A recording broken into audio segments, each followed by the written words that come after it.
प्यारे बच्चों, हमें प्रश्न दिया गया है त्रिकोणमितीय अध्याय 9 का कक्षा 10वीं गणित का हमारे पास प्रश्न है। सिद्ध कीजिए। प्रश्न हमें सब पढ़ लें। सिद्ध करना है तो दो पक्ष दिए जाएंगे। तो यहाँ पर आपको सिद्ध करने की स्थिति में बायां पक्ष लेना है या फिर दायां पक्ष। हम बायां पक्ष ले रहे हैं, लेफ्ट हैंड साइड। यहाँ पर लिखेंगे इसे। हमें दिया गया है रूट के साथ 1 माइनस कॉस थीटा और 1 प्लस कॉस थीटा। इसे आप लिख लेंगे, दिया गया है। अब इसके बाद आगे हम प्रोसेस करेंगे रूट। इस तरह के जो प्रश्न होते हैं उसे आपको हर का प्रमीकरण करना होता है। तो देखें हर में क्या है, 1 प्लस कॉस थीटा। तो इसी को आप गुना करेंगे दोनों तरफ। तो ये प्लस है तो आप क्या लेंगे, माइनस। तो यहाँ पर आप इसे कोष्टक में रखेंगे इस तरह से। इसका गुना करने जा रहे हैं तो ये 1 प्लस है तो उसको 1 माइनस लेते हुए लेंगे, 1 माइनस कॉस थीटा। और नीचे में भी लेंगे 1 माइनस कॉस थीटा। ध्यान दें, अब यहाँ पर आप देखते हैं रूट के अंदर ही है। तो यहाँ पर देखो 1 माइनस कॉस थीटा और 1 माइनस कॉस थीटा, ये दो बार आ चुका है। जैसे हम रफ कार्य कर लेते हैं, जैसे x इंटू एक्स करते हैं तो क्या होता है, x का वर्ग होता है। तो ऐसे ही ये दो बार आ चुका है। तो कैसे लिखेंगे, 1 माइनस कॉस थीटा का वर्ग। इसी प्रकार देखो a प्लस, है ना, यानी कि a प्लस बी और a माइनस बी के फॉर्म में दिखाई दे रहे। दोनों के मान एक जैसे हैं, लेकिन एक में प्लस एक में माइनस है।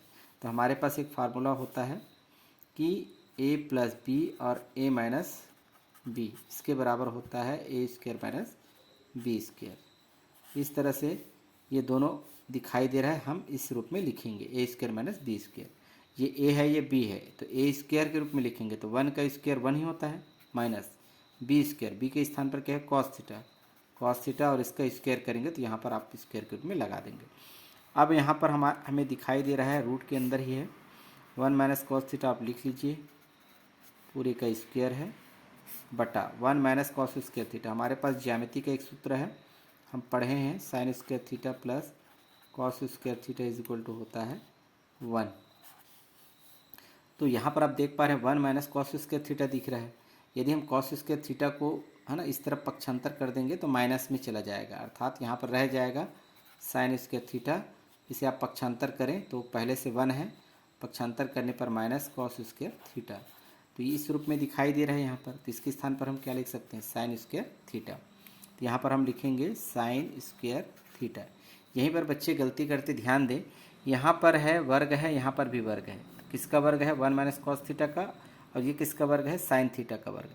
अर्थात दोनों को हम एक साथ लिख सकते हैं वर्ग के रूप में। इस तरह से ये वर्गमूल। तो यहाँ पर हम लिखेंगे 1 माइनस कॉस थीटा बटा साइन थीटा, और दोनों का हम एक साथ लिखेंगे वर्ग। और ये वर्गमूल और वर्ग क्या हो जाएगा, कैंसिल हो जाता है, बराबर। तो क्या बचे हमारे पास, 1 माइनस कॉस थीटा बटा साइन थीटा। तो चूंकि ये 1 माइनस कॉस थीटा है, अब ये बटा साइन थीटा, तो दोनों का अलग अलग हम बटा के रूप में लिख सकते हैं। तो 1 बाई साइन थीटा लिख सकते हैं, फिर बीच में माइनस है, और कॉस थीटा बटा लिखेंगे साइन थीटा। तो 1 बाई कॉस थीटा बराबर, सॉरी, 1 बाई साइन थीटा बराबर होता है हमारे पास कॉसेस थीटा, और कॉस थीटा बटा साइन थीटा बराबर होता है कॉट थीटा। यही हमें राइट हैंड साइड के बराबर प्रूव करके दिखाना था। प्रश्न देखें एक बार, राइट हैंड साइड में प्रूव करके दिखाना, यही मान हमें प्राप्त हो चुका है। तो इस तरह से हम इस तरह के सवाल को हम आसानी से बना सकते हैं, ध्यान दें।